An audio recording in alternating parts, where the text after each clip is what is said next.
Hello guys, welcome back to my YouTube channel. आज पनि आज तपाईहरुको लागि एकदमै महत्त्वपूर्ण भिडियो लिएर उपस्थित भइसकेको छु। भिडियोलाई सुरुदेखि अन्तिमसम्म हेर्नु होला ताकि मैले तपाईलाई बुझाउन खोजेको कुराहरु सबै बुझोस्। आजको भिडियो केको बारेमा भन्ने कुरा तपाईले थम्बनेल हेरेर थाहा पाइसक्नु भएको छ। आजको यस भिडियोमा चाहिँ स्किल पासको फेज 1 को इंग्लिश स्पिकिङ कोर्स को चाहिँ क्वेशन र आन्सर म तपाईलाई दुईटै बताउने वाला छु, तपाईलाई सिकाउने वाला छु, तपाईलाई एक्सप्लेन गर्ने वाला छु गाइज। भिडियोलाई सुरुदेखि अन्तिमसम्म राम्रोसँग हेर्नु होला। र स्किल पासको फेज 1 को अरु चारैवटा कोर्सको मैले आन्सर सहित क्वेशन आन्सर सहित एक्सप्लेन गरेको छु। तपाईले हेरिसक्नु भयो होला हैन, गरिसक्नु भयो होला। यदि गर्नु भएको छैन, हेर्नु भएको छैन भने तपाई गएर हेर्न सक्नुहुन्छ। स्किल पासमा जम्मा 5 वटा कोर्स हुन्छ guys. Basic customer care, basic English for hospitality, basic Maltese tourism product अनि बेसिक इंग्लिश स्पिकिङ कोर्स भन्ने एउटा अनि यो चारवटा भयो। अनि त्यसपछि तपाईको अकुपेसन सम्बन्धी एउटा कोर्स हुन्छ। त त्यो 5 वटा पास गरिसकेपछि तपाईले चाहिँ फेज 1 तपाईको कम्प्लिट हुन्छ र त्यसपछि सर्टिफिकेट आउँछ। त्यसपछि तपाईले फेज 2 को लागि तपाई गर्न सक्नुहुन्छ। यदि तपाई माल्टा भन्दा बाहिर हुनुहुन्छ भने चाहिँ, यदि तपाई माल्टामै हुनुहुन्छ भने चाहिँ माल्टामा हुनेलाई अलरेडी थाहा छ यसको बारेमा, भनिराख्नु पर्दैन गाइज है। अब यी 5 वटा कोर्स मध्ये अलि गाह्रो कोर्स भनेको चाहिँ इंग्लिश स्पिकिङ कोर्स नै हो गाइज है। अब यो कोर्समा चाहिँ बोलेर आन्सर दिनुपर्ने हुन्छ। तपाईले पढेर क्वेशन पढेर बोलेर आन्सर दिनुपर्ने हुन्छ। तत्काल पढेर तत्कालै तपाईले आन्सर दिनुपर्ने हुन्छ। त्यही भएर अलि गाह्रो पनि छ। अलिकति फेरि टाइम पनि अलि थोरै हुन्छ। तपाईले टाइम पनि म्यानेजमेन्ट गर्नुपर्ने हुन्छ। त्यही भएर अलिकति गाह्रो पनि छ गाइज है। त्यही भएर म आज तपाईलाई यो भिडियोमा चाहिँ तपाईलाई सिकाउने वाला छु कसरी प्रिपेयर गर्ने, कसरी आन्सर दिने, कुन क्वेशनहरु सोधिन्छ, कस्तो क्वेशन सोधिन्छ, कतिको गाह्रो हुन्छ, कतिको सजिलो हुन्छ, कस्तो क्वेशनको आन्सर कसरी दिने भनेर तपाईलाई म आज यो भिडियोमा राम्रोसँग सिकाउने वाला छु गाइज है। त्यो भन्दा पहिले यदि तपाई मेरो युट्युब च्यानलमा नयाँ हुनुहुन्छ र तपाईले सब्स्क्राइब गर्नुभएको छैन भने तपाईको राइट साइडमा रहेको बेल आइकन र सब्स्क्राइब बटनलाई सब्स्क्राइब गरेर चाहिँ हिट गरेर सब्स्क्राइब गरिदिनु होला ताकि फ्युचरमा आउने यस्तै महत्त्वपूर्ण भिडियोको नोटिफिकेसन तपाईले छिटोभन्दा छिटो पाओस्।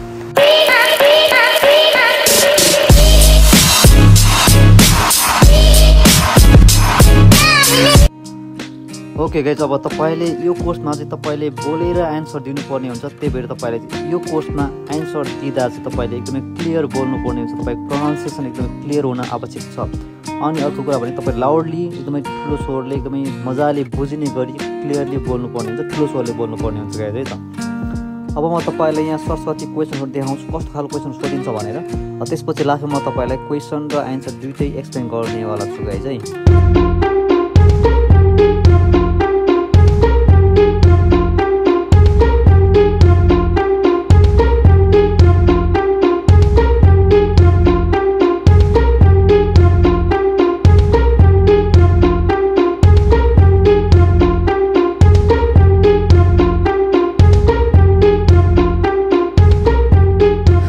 ओके गाइज, मैले तपाईलाई यहाँ केही क्वेशनहरु देखाएँ जुन चाहिँ म्याक्सिममलाई सोधिने क्वेशन हो गाइज। म्याक्सिममलाई 99% सोध्छ क्वेशनहरु चाहिँ गाइज है, प्रायले सोध्छ क्वेशनहरु।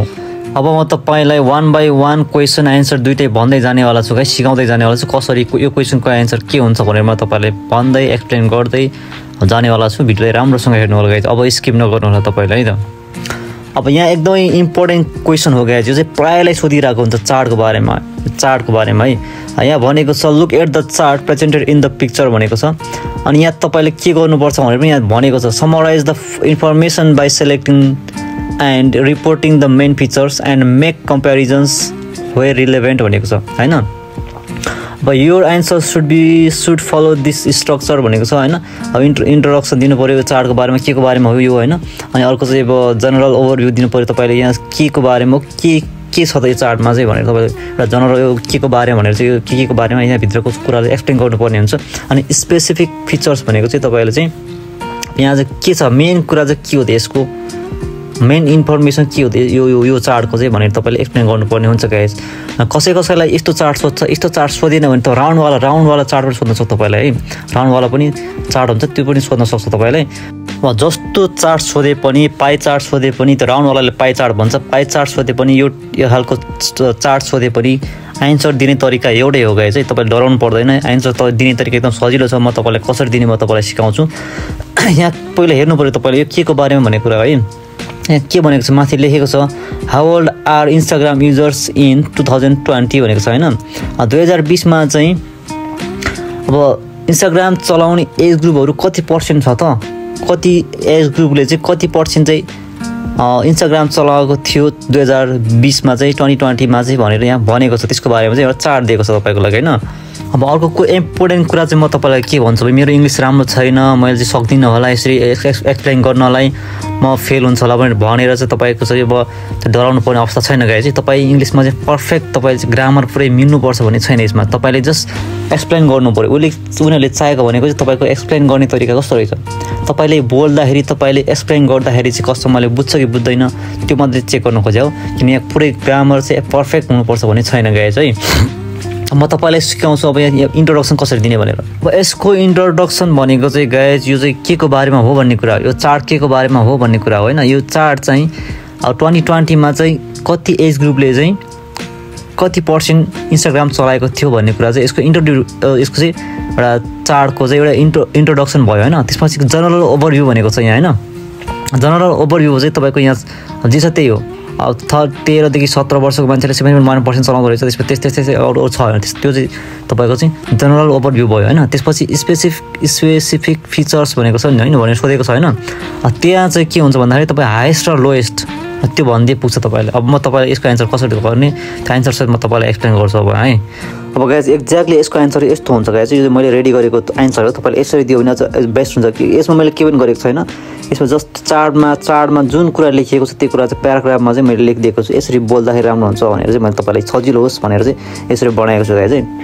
The chart analysis shows that Instagram's user base in 2020 was highly concentrated among young adults भनेको छ। भन्नु मतलब 2020 मा चाहिँ इन्स्टाग्राममा बढी चाहिँ को कन्सन्ट्रेट भएको छ भन्दाखेरि चाहिँ यङ पिपलहरू चाहिँ बढी एडल्टहरू चाहिँ बढी चाहिँ कन्सन्ट्रेट भएको, अब उनीहरूले धेरै पाएको छ भनेर भनेको छ होइन। With the 25 to 34 age group forming the largest segment at 33.1%। 25 to 34 age ग्रुपले चाहिँ 33.1% चाहिँ इन्स्टाग्राम चलाएको रहेछ 2020 मा होइन। क्लोजली तपाईँले अर्को चार्ट पढ्दाखेरि चाहिँ क्लोजली जब लगभग उस्तै भनेको झन्डै सँगसँगै भन्दाखेरि तपाईँ क्लोजली एउटा वर्ड युज गरेर तपाईँले त्यसले जोड्न सक्नुहुन्छ। Closely followed by the 18 to 24 age group at 29.6% होइन। 18 देखि 24 वर्षको ग्रुपले चाहिँ 29.6%ले चाहिँ युज गरेको रहेछ 2020 मा चाहिँ इन्स्टाग्राम होइन। अब तपाईँले बोल्दाखेरि 2 देखि 3 मिनट बोल्नुपर्ने हुन्छ त्यसमा होइन। 2 देखि 3 मिनट बोल्नको लागि तपाईँले धेरै बोल्नुपर्ने हुन्छ। त्यसको लागि तपाईँले के गर्न सक्नुहुन्छ भन्दाखेरि हरेक टेबललाई चाहिँ अर्को टेबलसँग तपाईँले चाहिँ कम्पेयर गर्नुहोस्। एउटा एज ग्रुपलाई चाहिँ अर्को एज ग्रुपसँग चाहिँ कम्पेयर गर्नुहोस्। यो ग्रुपभन्दा यो ग्रुप अलि धेरै छ होइन, यो ग्रुपभन्दा यो ग्रुपले चाहिँ धेरै चलाएको रहेछ भनेर तपाईँले त्यो गरेर कम्पेयर गर्दै बोल्दै जानुहोस् त्यहाँ होइन। अनि लास्टमा के गर्नुहोस् भन्दाखेरि चाहिँ तपाईँले चाहिँ अब सबैभन्दा हाइएस्ट 2020 मा चाहिँ हाइएस्ट इन्स्टाग्राम युज गर्ने चाहिँ यो ग्रुप रहेछ, अनि लोएस्ट सबैभन्दा थोरै युज गर्ने चाहिँ यो ग्रुप रहेछ, यो एज ग्रुप रहेछ भनेर भन्नुहोस्। द्याट्स इट, सकिहाल्यो गाइज है। अब त्यसपछि यहाँ के भनेको छ भन्दाखेरि meaning the older the demographic the smaller their presence on the platform with a steady decline beginning after the 25 to 34 peak such as the 35 to 44 group dropping to 15.9% only छ होइन। This trend culminates in the 65+ age group being the smallest demographic representing only 2.3% of the total user base भनेको छ। सबभन्दा थोरै percent चाहिँ अब के छ भने 65+ एज ग्रुपले चाहिँ एकदमै थोरै 2.3%ले चाहिँ इन्स्टाग्राम चलाएको रहेछ भनेर तपाईँले भन्नुपर्ने हुन्छ गाइस। यसले आफ्नो भाषामा मजाले भन्दा हुन्छ, ग्रामर मिल्नुपर्छ भन्ने छैन होइन। सबै कुरा मिल्नुपर्छ भन्ने छैन, जस्ट तपाईँले बोल्नु पऱ्यो। बोल्दाखेरि मिलोस् नमिलोस् तपाईँ कन्फिडेन्टली क्लियरली बोल्नुहोस्। द्याट्स इट, तपाईँ मजाले पास हुन्छ।